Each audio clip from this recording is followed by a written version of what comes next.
The Prayers Project by Yosef Neman.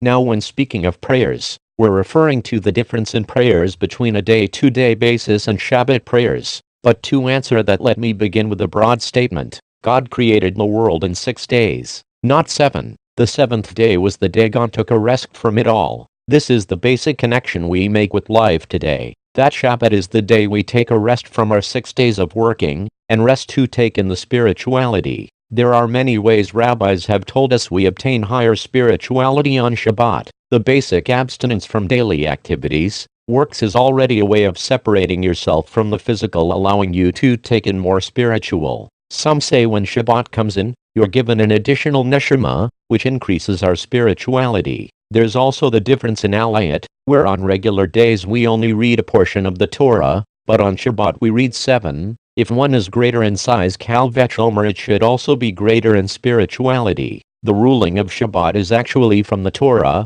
like directly one of 10 commandments kind of ruling, telling us to remember and sanctify the Shabbat. From basic understanding we can tell there is a sense of separation. The rabbis kind of helped us paint that fence, by stating how tasks done in order to build the Beit HaMikdash were not allowed to be done on Shabbat. From there, rabbis connected more nowadays concepts like regarding electronics and cars, and how they too aren't allowed in order to separate the physical and spiritual. This is why it's so relevant to keep going through this constant cycle of work as detrimental to someone's health.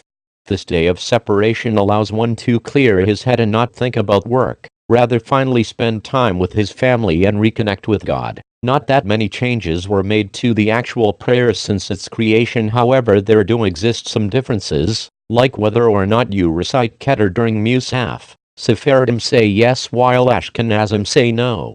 There exist some points where people would like to argue, like whether one should be playing a sport on Shabbat or leaving your TV on over Shabbat so you can watch it. The truth is that there are some complications, but overall one should think to himself if that is really your way of separating yourself and connecting more spiritually. I personally like the idea of receiving a second neshama every Shabbat. That's actually why on Havdalah we sniff basamim, so our neshama isn't so upset that the other one left. Hopefully this inspires you to understand Shabbat better.